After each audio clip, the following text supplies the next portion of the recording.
labor and delivery experience with this little one right here. It's been 8 months now, and you know, I took a break from YouTube because I just had a baby. I'm getting to know her.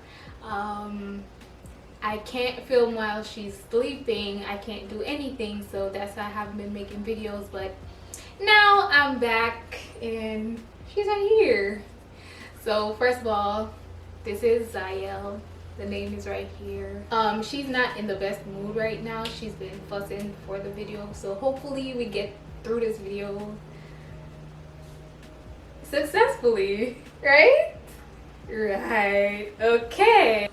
I have everything in my notes right here, so I'm gonna be looking at my phone a lot because it's been 8 months and you know, you forget. The 14th of May was my due date, and I did not have her until the 19th. Homegirl just did not want to come out. She was like, there's a whole pandemic going on, I'm not coming out. So initially I thought she was gonna come early because of how active she was inside. Like, I used to get kicks day and night. The doctors told me that my due date was the 14th of May. The 14th, and she was 5 days overdue. So my last doctor's appointment was on the 18th.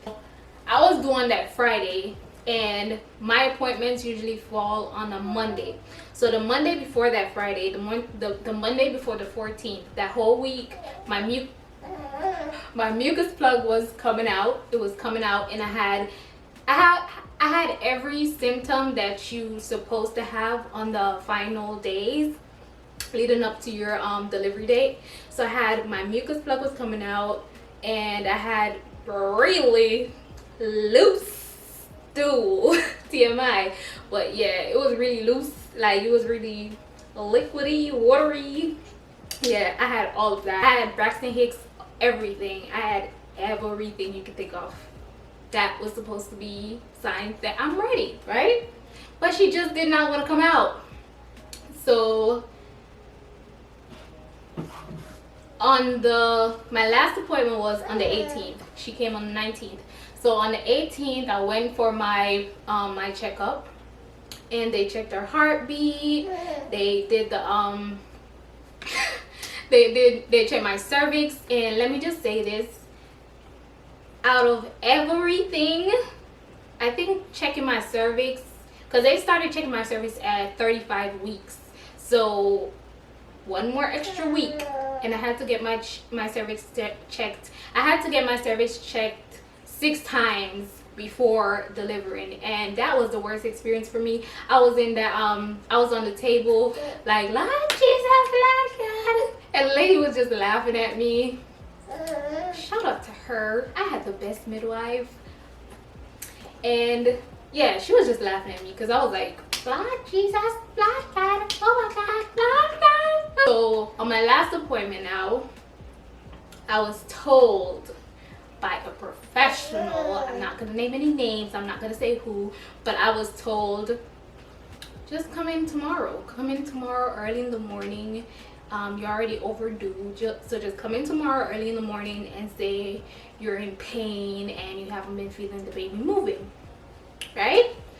Remember, I'm 5 days overdue, okay? So I woke up about 3 o'clock in the morning because she told me to come like 5 o'clock in the morning. I got up at about 3 o'clock in the morning, and I did not sleep good for that whole night because I was so nervous. Like, anxiety was killing me, right?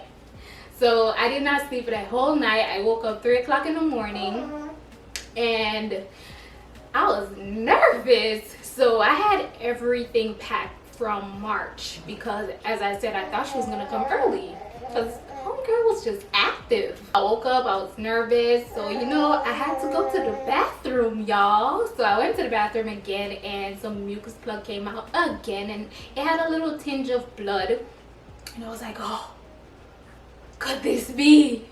No, it wasn't.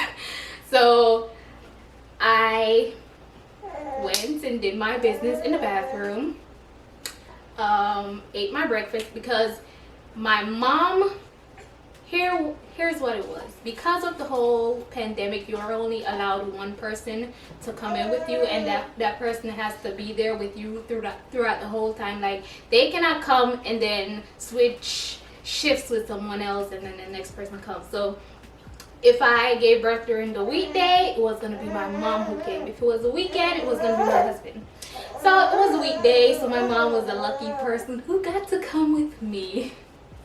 So my mom, she came and she made breakfast while I got ready and everything. And my husband, he works in the morning, so he had to leave like when I was leaving, like early in the morning. So I got up, got ready, ate, went and I ate in the car because I was so nervous, y'all. I couldn't even eat. I ate in the car, and the hospital was like 15-minute drive away from me. So yeah, I went through the emergency part. So here's what they do. So when I go there, they're like, okay, wait in the car, and then they're like, okay, your mom can go park, and then she'll meet you because you need to sign up, you need to give all your information and everything. So I went and I sat right here, and there was this big thing that divided me and the lady that was asking for my information. She had on a mask, I had on my mask, everything. So she asked me for all my information, gave everything to her, everything, and then they put me in a wheelchair. And you know, the lady that put me in the wheelchair, she was also asking like, what's up, like, how are you feeling? Oh, like, I'm in pain, like, you know, you gotta play the role. So I'm like, yeah, I'm in pain, like. And then she asked me how far along am I, and I'm like, I'm overdue. She was like, yeah, you look like you're ready. So I went in, I waited for my mom right there at the front desk, and they asked, have you been out of the country for the last 14 days? Have you been around anyone else for the last 14 days? We're like, no. So they brought me up to this room, and they checked my temperature, they checked my mom's temperature. They put the thermometer in your mouth, and they checked our temperature right there. And then we waited in that room, and then we went to, I guess that area is like the waiting area.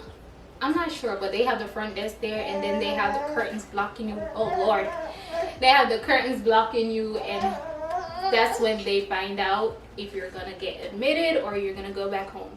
So I went there. They told me to take off all my clothes, get in the little gown. I think the first thing she did was put these little things on my stomach to check my contractions, and then she checked my cervix, and I was 4 centimeters dilated, and I was not in pain. I don't know how. Contractions were 5 minutes apart.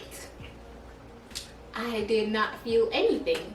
So my mom was next to me. They told me to take out all my jewelry. I had to do all that, and then they have you sign a waiver to say, you know, in case anything happens, does my mom get to sign and say, yeah, take me off life support, or does she get to make that decision? So we signed all of that. She checked my cervix, and she was like, it feels very hollow. Like, I put my hand there, and then I felt something move. So it's kind of weird. I called my OB and asked him about everything, and she explained the feeling that she felt when she checked my cervix. And then they said they were gonna do an ultrasound to check what's going on, because they felt something move, but they did not feel a head. When they did the ultrasound, everything looked fine, but everything looked fine. And then they were like, okay, we're gonna admit you, your doctor will be down in a second. And then a midwife came. Her shift was just about to be over. She came, she put on the little hospital socks, walked me to my official delivery room, and then she oh yeah, they did check me right there when I was on the bed waiting.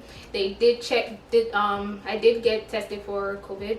So they put the thing down my nose. They did not check my mom though. They put the thing down my nose. I thought it was gonna be terrible because of how everyone made it seem, but it was like, you know, when you get that funny feeling in your nose when you gotta sneeze. That's the feeling I had. Like, it didn't burn. Or I got tested for COVID and I had to wait a short while. When my test came back, the midwife came, she took me to my delivery room, and then her shift ended, and then another midwife came that was gonna be with me for the day. So when they came, they were like, okay, she doesn't have COVID. She was like, oh, yay. So when I went to my delivery room and I got everything out, the midwife, she was trying everything possible to get me to start, to get me to move up in dilation. So nothing worked. She used the peanut ball. She used this thing, I think it's called a cub or something like that. It's like a big thing that you bounce on. It's not the ball, but it's like a little square thing that you bounce on. She tried everything, nothing worked. And and then they were like, okay, we're gonna have to give you Pitocin. I've heard stories of getting your water broke, and I did not want that at all. So my official midwife that used to come to do check my cervix at my appointment, she came down and she broke my water. So I went into the hospital. Remember, I went into the hospital at 5 o'clock. I got Pitocin at 7:25. Then they broke my water an hour later. So they broke my water at 8:25 because I still wasn't dilating. They broke my water and I went up to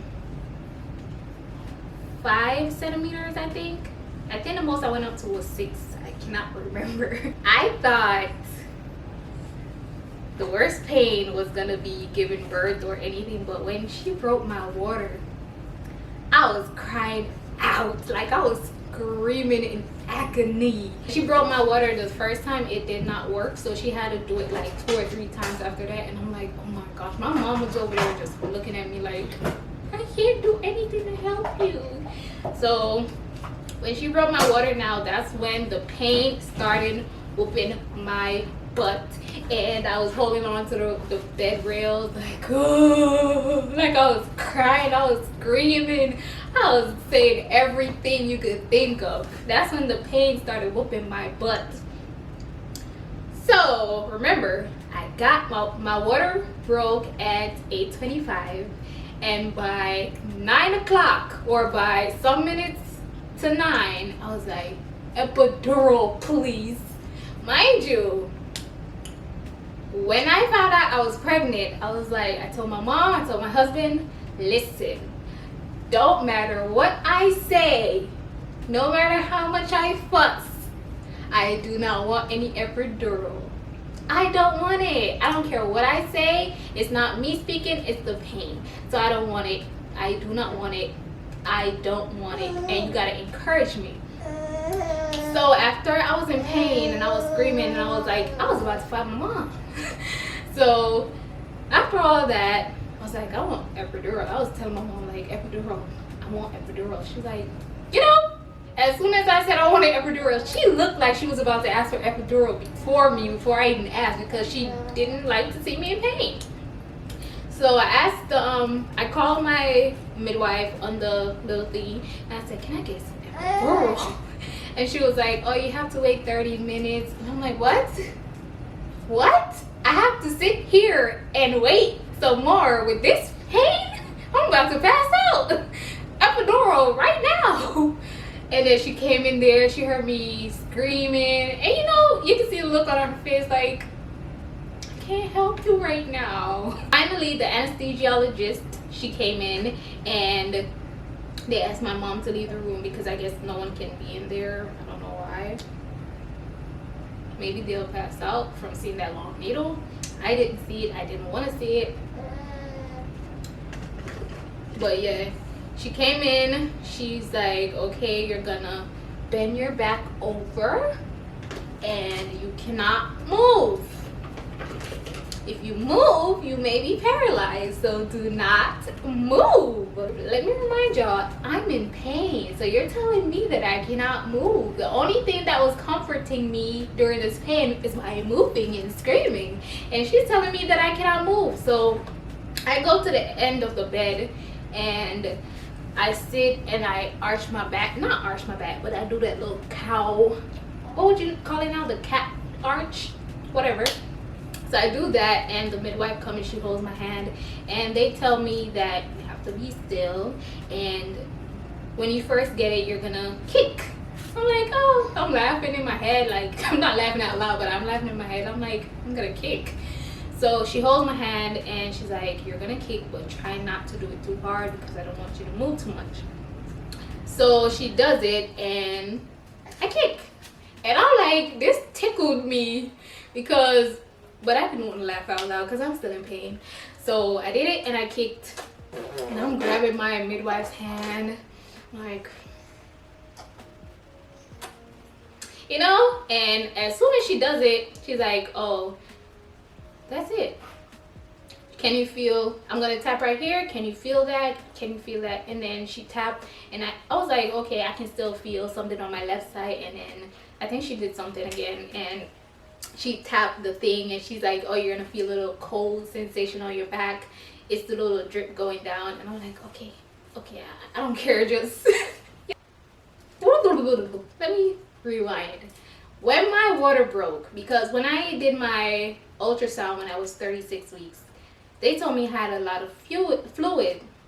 And when my water broke, y'all, we thought that was it. But water just keep gushing out and gushing out and gushing out. I even got on my midwife's hand, and I'm like, oh my gosh, I'm so sorry. Like, I'm just sitting there like, oh, she broke my water, da da da. And I just feel a gush. And I call her like, water, and I feel a gush again. So she had to change the little bed mat like about 3 times, 4 times. So after I got the epidural, they put the catheter in me. I did not feel that, and I think I fell asleep. Because I got my epidural at 9, and I was so relaxed that I kept falling asleep, but my midwife kept checking the baby's heartbeat, and it was going down and going down and going down after I got the epidural. So when they moved me in a different position, the heartbeat kept going up. And then when I moved to this position, it kept going down. So the only position I could go on was my stomach, which was weird because I could not sleep on my stomach the whole pregnancy. She was like, okay, she likes you being on your stomach. I'm like, how? So I went on my stomach, fell asleep on my stomach. Mind you, I have on the hospital gown, so all my booty's out. She's like, you know, girl, I've seen this.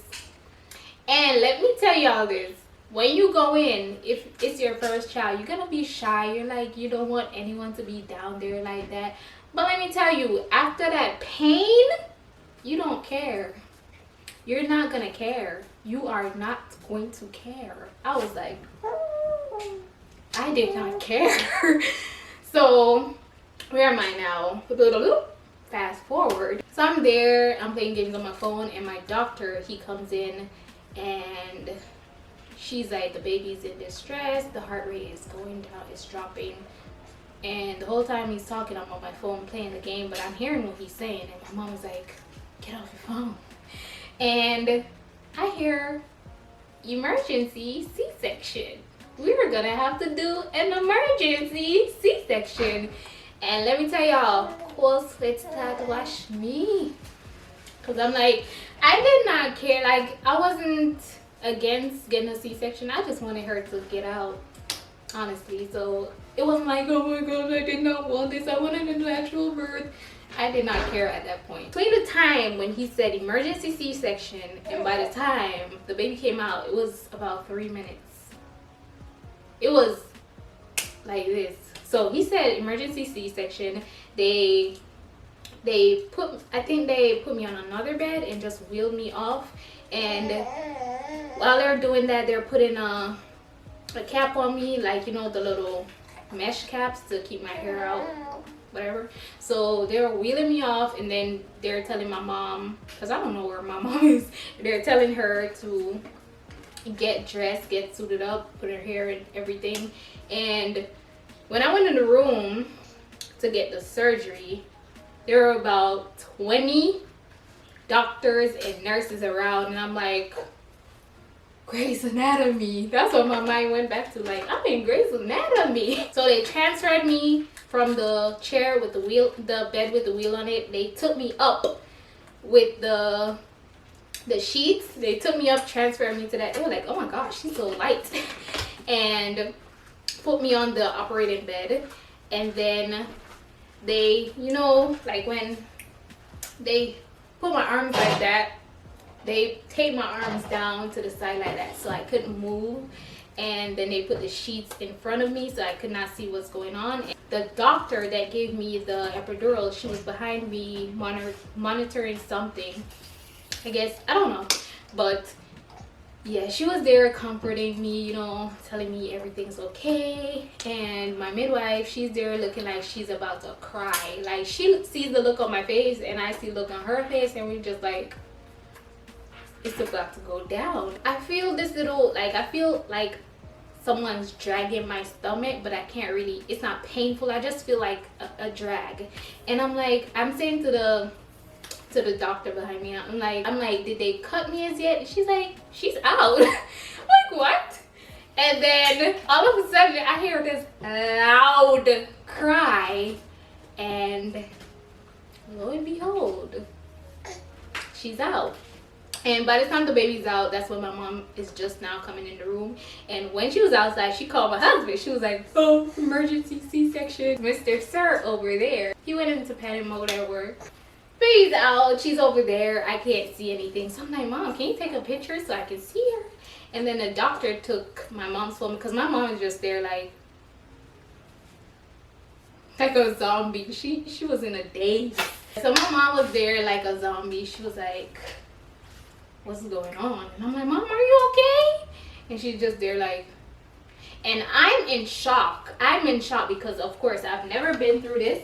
And I'm like, a human being just came out of me. I'm asking my mom, like, are you okay? And she's like, out of here. So she's making me nervous.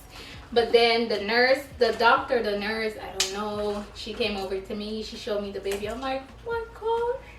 And then they let my mom cut the umbilical cord and everything. Let me tell y'all, she was so loud. She was crying so loud. The doctors were like, this is the loudest baby we've heard in a while. She was so loud, still is loud. And then they wrap her up, did everything, and put her right next to me. And you know, I was crying. I had little tears running down my face. It was such a beautiful moment, y'all. It was just so beautiful.